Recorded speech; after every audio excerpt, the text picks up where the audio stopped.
Greetings, noobs. Lieutenant Pelvic here. I've returned from my devoir on the battlefield, here to make record of my squad's great deeds. This is the story of Valkyria Chronicles Remastered, released on March 21st, 2018. Originally released on the PlayStation 3, April 24th, 2008. So 10 long years. A game that brought out the best in me, and some light PTSD. Before I tell you kids the story, I would like to thank General O'Brien and his daughter, Private Alyssa, for gifting me this experience. I salute you. Now gather around as I tell you how your girl got drafted into the militia and became a hero to our great nation. Humble brag. The year is 1935. Ragnite, the world's main source of power, was becoming scarce. There were two great nations, the Atlantic Federation to the west, and to the east, the Imperial Empire, which sought to make the first move in snatching Ragnite, and thus began the Second European War. However, to the north, a smaller, peaceful, and neutral nation of Gallia was quietly nestled between the two giant nations. Gallia sat on top of Ragnite mines, which the Empire sought to control, and moved its army for invasion. The story is told in chapters. Our hero, Gunther Welkin, returns home from studying to help his sister, Isara, evacuate from Brule, a small town in Gallia, but not after being suspected by best girl, Alicia. However, Gunther and company cannot defend Brule against the Imperial's might, and is forced to retreat to Gallia's capital, Rangries, and join the militia. As the story unfolds, you're introduced to underlining heavy themes such as prejudice, slavery, and unimaginable power. Valkyria Chronicles surprised me with how dark it was willing to go, and show how certain characters are treated based on their heritage. You absolutely will be drawing uncomfortable parallels to the real-world wars. But it does break off into the realm of fiction with the Valkyrur, an ancient and powerful race that can easily turn the tides of war. There were story elements I really enjoyed, such as the history of the world, and others I found very uninspired, mainly the villain's motivation, or side stories I wish were expanded upon. Certain characters got proper building or had very fun reveals, while others it was a cutscene mentioning their backstory flat out. One thing this game tried to do is show that everyone is fighting for something, and some prominent characters got snuffed. I'm also aware that some of that is expanded upon with Valkyria Chronicles 4. It tells the same story but from the Federation side, so maybe I have that to look forward to. I would like to take a moment to remember some of our squad members. They were an interesting lot, but it was an honor to work alongside them. Gunther is an intelligent man, obsessed with nature and how human civilization can learn from them. Alicia Melkia, who I've mentioned as best girl, is an orphan with a lot of heart, and she will be your key to victory in every battle. Isara, Gunther's stepsister and a Darkson, seen by her dark hair. Their kind is blamed for the Great Calamity, wiping out massive land. Rosie, a woman rooted in her bigoted ways. And Largo, he's like your old war dad who's seen some shit back in the day. At the start of it all, you may wonder how this team would get along, but the more obstacles we overcame, they really began shaping up as a second family. Or to some, their first. Alright maggots, enough of this sappy shit. It's time to lay some gameplay into you. See if you can handle what I did. Valkyria Chronicles was nothing like I expected. Being how Lost Dimension was my first strategy game, I used that as a point of reference. That was my first mistake. Don't make the same mistake I did, worms. Before going to war, it's important to know the basics. Classes. There are 5. Scouts, the most OP class, and if you care for an old veteran's advice, level them up the most. They will break the game with their insane movement, ability to spot distant enemies, and deal decent damage. Shock Troopers. Incredible offense, but their movement blows. Lancers. They can take blasts from cannons with their powerful defense, however are weak to bullets, and use their lance grenades to destroy tanks, but they're incredibly slow. Engineers. Think of them as medics. They can repair tanks, sandbags, disarm mines, refill ammo, and carry several grenades and Ragnite health packs. Lastly, snipers, which are self-explanatory. One-hit kill faraway things, but have poor movement. With these classes, you'll take on your mission, usually securing enemy base camps, or sometimes having to take out specific enemy tanks.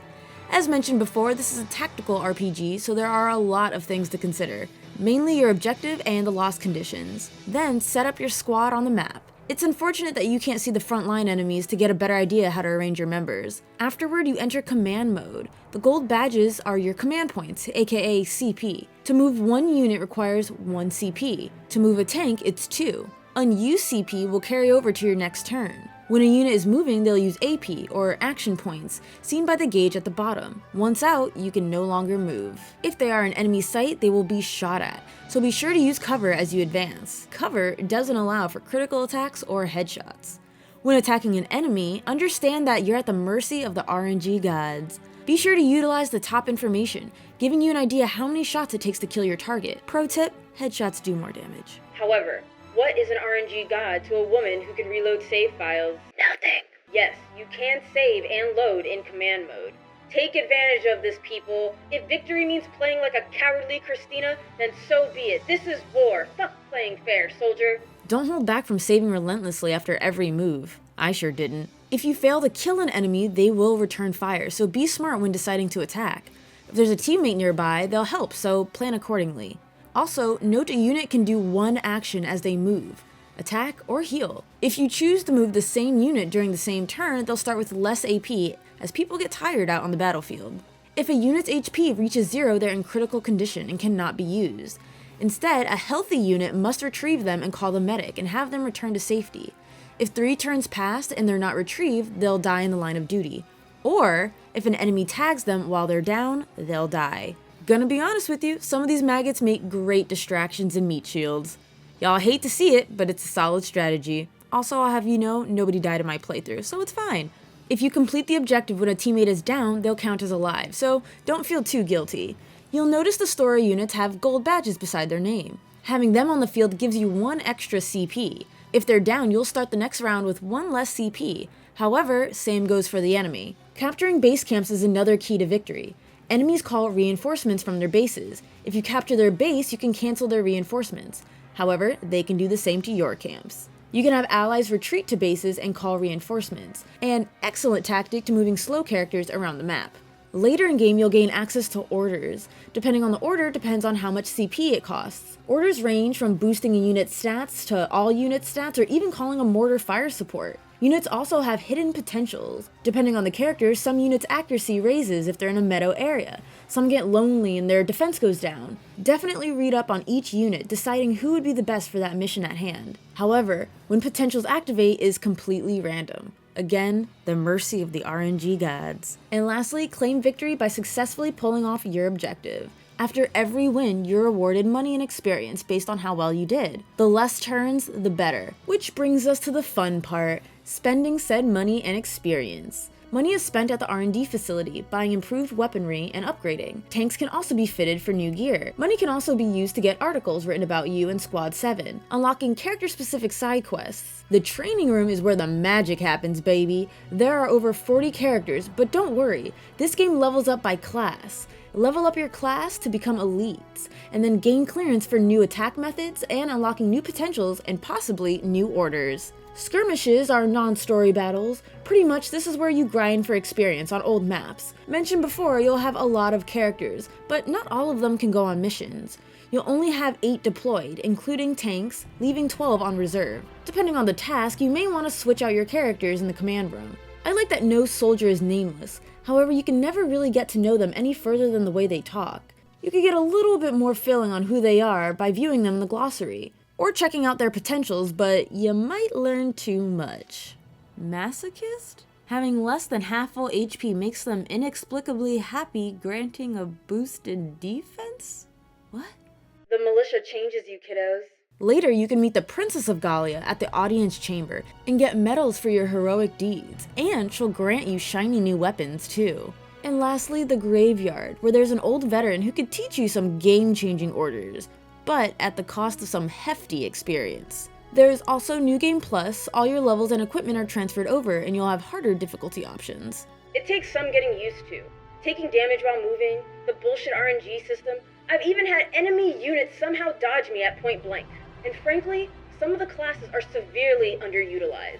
To absolutely dominate the battlefield, scouts are the way to go. Occasionally you'll need to call upon a lancer to take care of a pesky tank for you, and occasionally you'll need an engineer to clear up mines. Snipers are good, or you could just send out a scout 5 miles and take care of a distant enemy and advance to the base camp. Troopers sadly aren't all that when you could just send a scout.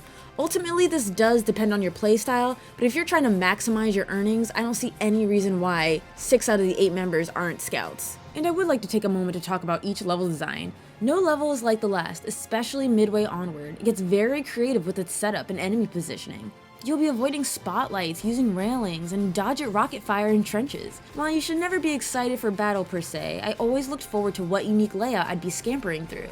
Even your initial deployment added some very engaging challenges. I was very pleased. If your back is against the wall with limited CP, what crazy bullshit you could do to grant us victory. I definitely grew accustomed to the pressure. Now let's talk about what it looks like out on the field. Spoiler alert, it ain't pretty. Valkyria Chronicles isn't a game known for its beautiful graphics, but it does work the anime feel, coupled in with watercolors very well. It's when characters got close up and the outlines became gritty, did it look off-putting, how their mouths moves, even the open shocked hands, or just their fingers in general. There were just random things that looked unsightly. CGI cutscenes look great though, thank goodness. The level of detail that were put into levels did not go unnoticed. Different things to take cover behind, or even traveling in smoke had a unique look to it. I enjoy the game plays out in a storybook. It sticks to the idea that it's a retelling, a history book if you will. You could go to different tabs to get different information on personnel and weaponry. It's a really elegant way to present the story. But I did play the remaster, so we bumped it up from the PS3 30 frames per second to 60 on the PS4. It absolutely looks better without a doubt. It's crisp, the detail shines through a lot more, and overall an absolutely noticeable upgrade. And my final remarks on the music. I can't say our anthem stood out to me much. Most tracks were made with a live orchestra and gave a sense of duty and war, whether it be gearing up during a battle, the losses and toils of war, or relief. I'm gonna be honest, I don't remember too much about the soundtrack as it didn't really stand out. What I heard fit the game, but I don't have a particular attachment to any of the songs. I guess the most I could give it is the music playing during your battle phase really kept you engrossed in combat. It wasn't overwhelming, nor was it non-existent, and there were different themes. I did like that when it was the enemy's turn, the music changed to something a bit more drastic sounding.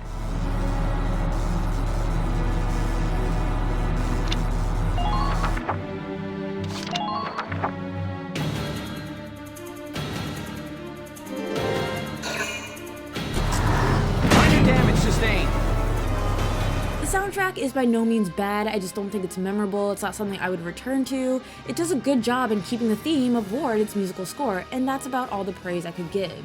Here is Fierce Combat, a song that sums up what you'll hear in Valkyria Chronicles.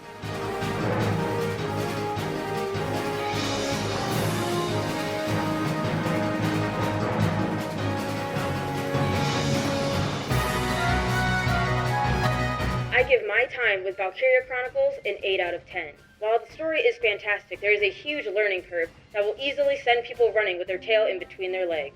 The pressures of completing missions swiftly or suffer experience and money loss, or accommodating the need of other classes. Most importantly, the RNG system is what this game suffers most with.